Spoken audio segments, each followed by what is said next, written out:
안녕하십니까, 박병입니다. 요 며칠 동안에는 참 궁금한 게 많았어요. 궁금한 게 많았는데 제일 처음에 비상계엄에 대해서 이제 내란죄를 적용해가지고 국가수사본부, 그다음에 검찰, 그다음에 공수처 이 세 군데서 서로 이제 수사를 하고, 그다음에 영장을 발부해갖고 이제 국방부 장관을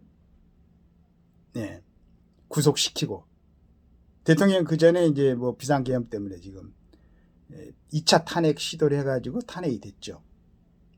그런데 이제 지금 비상계엄이 규정된 헌법 77조에 대해서 전번에도 한번 잠깐 이제 교수님들이 말씀을 하셔가지고 저는 이제 봤는데, 중앙대 이인호 교수 같은 분은 국가의 통수권자가 어떤 비상계엄을 선포한 것은 반란이라는 개념에 부합되지 않는다. 내란이란데 국가 통수권자가 무슨 내란을 하겠느냐.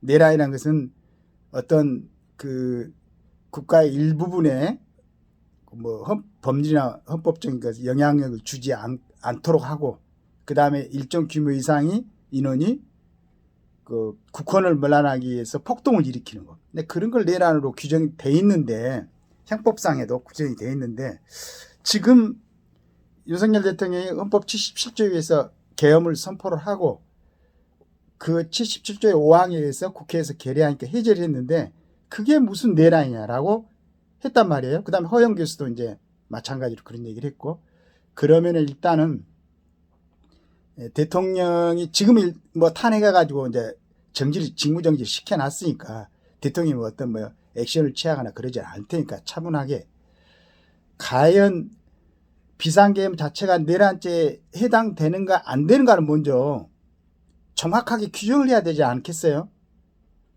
우리나라에 헌법학자들 많이 있잖아요. 이제 두 분 뭐 물론 우리 정광훈 목사님을 같이 하면서 발표하는 헌법학자가 또 한 분 계시지만, 그분도 마찬가지로 무슨 내란죄라고 얘기를 했는데, 자, 이분들 말고 그 헌법학 교수들이 이 두 분은 뭐 중앙대하고 경희대 교수라고 그러니까 서울대도 있고 고대도 있고 연대도 있을 거 아니에요? 여기에 계시는 헌법학자들은 도대체 뭐 하는 거나 궁금하네. 얘기를 해야 될 거 아니에요. 비상계엄, 대통령이 선포한 비상계엄이 이게 내란죄에 해당되는가 안 되는가를 이때 우리나라의 가장 유명한 대학이라는 대학에서 발표해야 되는 거 아니에요? 그 교수들이. 난 그게 첫째는 궁금하고.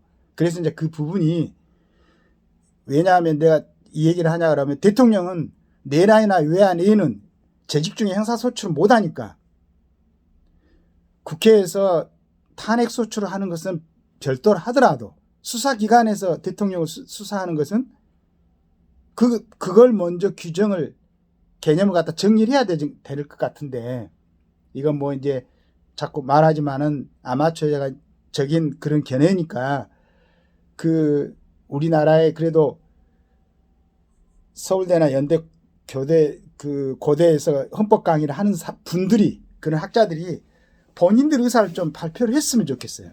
헌법학적으로 봤을 때 이건 분명하게 내란죄에 해당된다. 그렇지 않으면은 이건 헌법학적으로 봐서 국가의 원수고 국군의 통수권자인 대통령이 계엄을 발표하는데, 그것도 헌법상의 계엄을 발표하고 5항에 의해서 국회에서 해제 결의하니까 해제를 했는데, 그게 무슨 내란이냐라고 얘기를 하든지. 그래가지고 지금 이 상황을 대통령이 비상계엄 했던 게 내란인지 내란죄에 해당되는지 안 되는지를 먼저 딱 정리를 하고 나서, 기왕 이제 탄핵 소추돼갖고 지금 직무정지돼갖고 있으니까 대통령은 시간이 있잖아요. 차분하게. 그걸 먼저 국민들한테 설명을 해야지. 그래서 지금 각 수사본부에서 수사하고 있는 그건 갖다가 일단은 정지가 돼야 된다. 대통령이 퇴임하고 나면은 그때는 형사소출해갖고 그때 제일 뭐 직권 남용이라든지 뭐 권한 남용이라든지 해가지고 수사를 할지라도, 지금 내란죄가 아니다면은 소추에는 형사성의 소추, 재직 중의 형사성 소추는 아니다, 안 된다. 내란 외환죄 외에는 라고 좀 헌법학자들이 이렇게 결론을 내줘야 되는 거 아니에요? 그 다음에 만약에 내란죄가 아니다 그러면은 각 지금 수사본부라든가 검찰이라든가 공수처에서 하는 수사를 일단 정지를 하고 중지를 하고 그 다음에 소추된 내용에 대해서 두 번째 헌법재판소에서 지금 6명으로 대통령 탄핵 결의를 심판을 할 수 있는가 없는가를 먼저 이것도 결정해야 될 거 아니에요. 지금 헌법재판소 결정이 됐는가.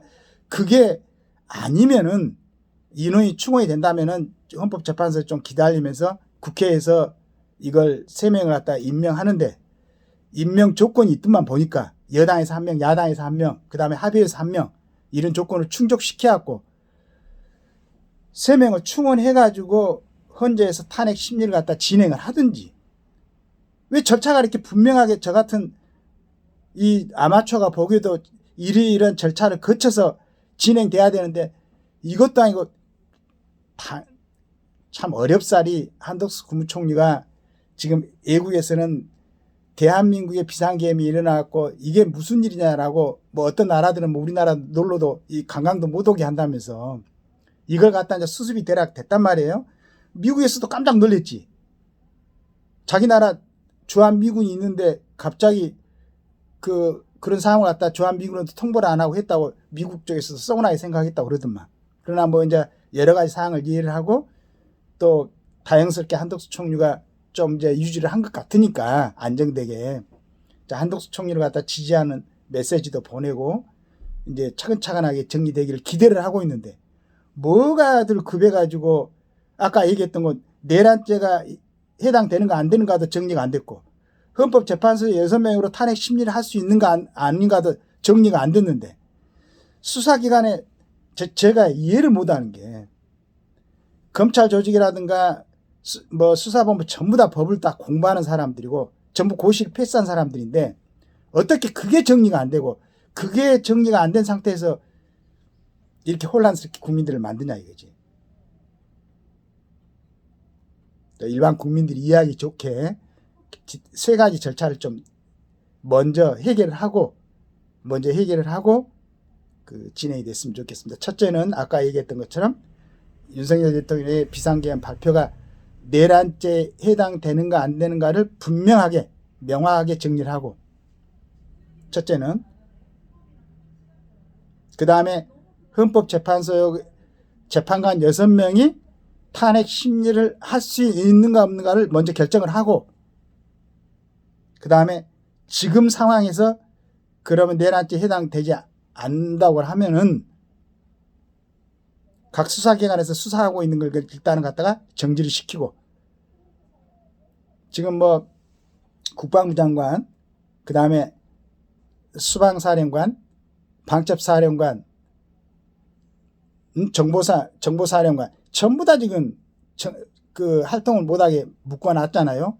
그러니까 국민들이 이제 물론 대행체제에서 이렇게 하겠지만은 그러나 국민들 입장에서는 얼마나 지금 불안합니까? 국민들을 불안하게 하지 않게 하는 게 정치인들의 임무 아니에요? 가장 중요한 임무지. 물론 대통령의 뭐 국가를 보호하고 국민의 그건 정부에서 국민들의 세금으로 지금 활동하고 있는 모든 사람들의 책임 아닌가요? 공직자들의 책임? 그건 뭐 그런데 어떻게 오히려 국민들이 이렇게 상식적으로 접근하려고 애를 쓰는데 정치하는 사람도 국가를 책임지고 있는 사람들이 그렇게 알고 있으면서도 그러는가? 자기들 이익을 위해서 그러는가? 그렇지 않으면 비상계엄이라는 큰 충격이 있었고 정치인들이 지금 우선 가닥을 못 잡고 있는가? 나 그게 궁금해요. 알고 있으면서 일부러 자기들 이익을 위해서 그러는가? 국가나 뭐 국민들은 안중에 높고 그렇지 않으면 진짜로 충격을 받아가지고 그래서 어떻게 하든지 간에 지금 제가 말씀드렸던 것 첫 번째 내란죄 성립 여부 두 번째 헌재에서 과연 6명으로 절차를 밟을 수 있는가 2가지 선제 조건을 분명하게 하고 그 다음에 각 수사기관에서는 이게 결정나기 전까지는 잠시 좀 멈춰가지고 대통령을 헌법상에 나왔는데 재직상 내란 예안을 제외하고는 행사소출을 못한다.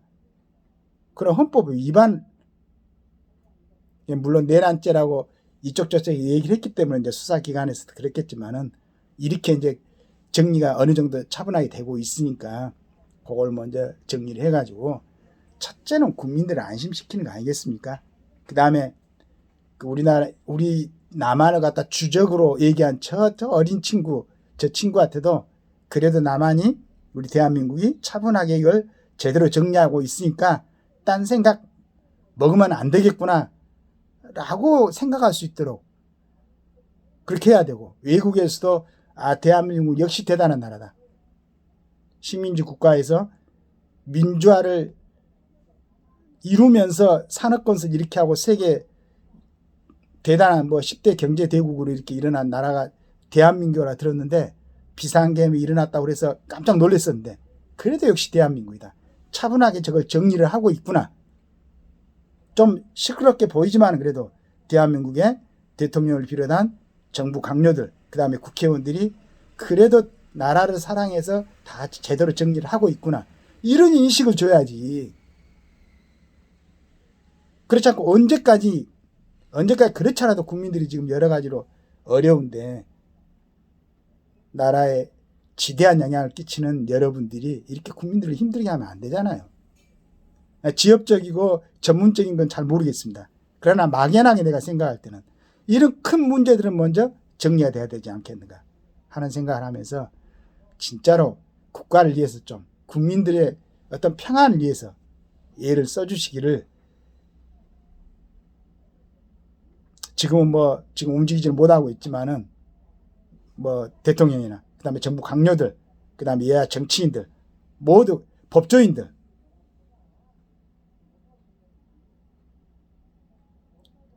법과 원칙이 정해진 대한민국에서 그걸 애써서 이건 그걸 어기지 않으려고 자동차 카텔 하나 나올 때만 해도 그냥 가슴이 두근두근하고 어떻게 하든 정부 정책 여러 가지를 갖다 지키려고 애를 쓰는 이 서민들이 있는데 여러분들은 어떻게 국가에서 정해주는 헌법 법률에 의해서 그 특혜를 받고 그 권한을 누리고 하면서도 왜 국가의 헌법 법률에 대해서 그렇게 가볍게 생각하고 그걸 먼저 보여주십시오. 대한민국이 물론 완벽하지는 않겠지만은 그래도 87년 만들어갖고 지금까지 잘 지켜온 헌법의 규정에 의해서 과연 우리가 제대로 하고 있는가, 그걸 갖다 국민들한테 좀 제대로 하고 있다는 인식을 줄 수 있게끔 그러한 모습을 보여주시기 바랍니다. 보여줘야 됩니다. 정말로 중대한 지금 시점인데 여러분들 책임이 굉장히 막중하다는 걸 절대 잊지 마시기 바라겠습니다. 감사합니다.